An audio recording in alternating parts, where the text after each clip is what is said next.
Welcome to the Eckankar Soul Adventure Podcast. I'm your host, Heather Davari. Have you ever had a dream that felt more real than waking life?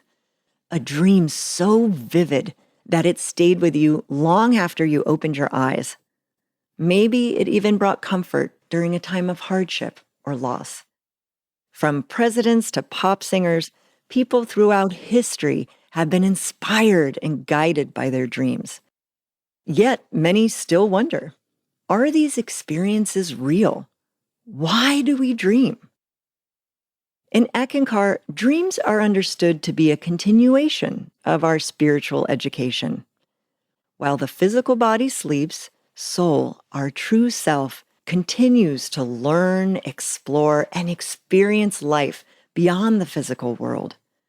Through dream travel, we can discover new spiritual realms, receive guidance and healing, and sometimes love reunites us with old friends. Our guest, B. Colborn, had such an experience. After years of struggling with night terrors, she never viewed dreams as a source of love. But during a difficult period in her life, something shifted. In a remarkable dream, B experienced a reunion with her grandfather after his passing, a soul-to-soul connection that brought healing and understanding beyond anything that had been possible while he was living in the body. Here's her brief but powerful story, recorded at the 2025 Eckankar Soul Adventure Seminar in Minneapolis. Yes, so I have a lot of love for my grandfather. He was a very quiet man and kept to himself, and I didn't manage to get as close to him as I'd like. When he was diagnosed with cancer, it was a 2 years of goodbye, and during this time, I was actually going through my Ec discourses. It was the second book, Dreams 1, and I was really nervous because I grew up with a lot of night terrors. Dreaming was a huge block for me. Since then, I'd grown quite well with kind of connecting to my spirituality, and I felt open and ready. One day, I had a dream, not a nightmare, and I was talking with my granddad. And it was really lovely because at this point, he wasn't able to communicate very well. And the light was pouring in from the kitchen, and I realized in that moment that actually he had passed. And I carried on with a lot more intention because of that. I said to him that I was gay, and to my surprise, he turned around and said, "So am I, I'm gay too." To clarify, I don't believe that was actually the case. I awoke and realized why that was. It was a hilarious moment of connection with him one last time. Saying that he was gay too was a deeper level of emotional connection and vulnerability that we never got to experience together in the physical plane. And when he translated, passed on, I felt like I had actually been able to say goodbye properly to him, both through dreams and in the physical plane. Yeah, it really helped me get over the fear of dreaming, and it became a huge source of love. I love how our stories remind us that dreams are just these fantastic tools for lessons. Thank you.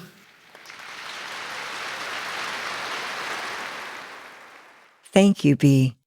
I love how the Ek, the Holy Spirit, gives each soul a custom-made experience, one that's just right for that person at that time.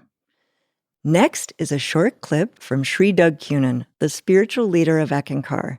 He shares how dreams can help you find your own proof of a life after death. Take a listen. In the news, there's a lot of near-death experiences articles going through the media, and it's great. A lot of great stories being shared, a lot of great experiences of people who have had near-death experiences. And it really speaks to the thirst of humanity to know, is there life after death? What's on the other side? And we want to know that because it gives meaning to this life. Growing up, you talk about that. In my family, it was, well, it's either, you live, you die, you're forgotten. Boom, that's it. Random, it's all absurd. Then there's a little step beyond that. Well, you live on in the memories of others. Now, that's nice. Wasn't enough, right? That's not enough. Someday, even, in the far distant future, no one's going to remember you someday. So then there's also, and this is a pretty good way to approach it, you die and you go back to the universal energy. A good friend of mine always likes to say, energy is neither created nor destroyed. So you live in this human body, you have an individual identity, you die, you forget you're an individual, you go back to the big cloud. You're back into the cloud. That wasn't my favorite either. I wanted to know that the individual survives in some way, because when you see people you love, creatures you love die, it's like, well, what was it for? Yes, to touch our hearts. So a spiritual approach to life can help you prove life after death for yourself. And one easy way, a very easy way, is through dreams. Every night, we are having a near-death experience. NDEs, nightly dream experiences. That's a little bit of a take off of the NDE acronym. And it's true. Conscious dreaming and working with it spiritually can open you up to inner dimensions beyond this physical world. And dream travel is a form of soul travel. Lucid dreaming and soul travel are just a few ways to develop your full spiritual potential. Eckankar has a buffet of free resources just waiting to be explored. The Hue app is still my personal favorite. Another gem be mentioned in her story, the Spiritual Living courses. This series for personal study is a golden doorway to spiritual unfoldment. During the first year, you'll explore dreams, karma and reincarnation, being cause in your life, how to go beyond the mind, and so much more. You can study solo or with a group, and they can bring personal transformation from the moment you begin. If you like, check it out at eckankar.org. That's our show for today. Thanks for listening. Until next time, all the best on your soul adventure.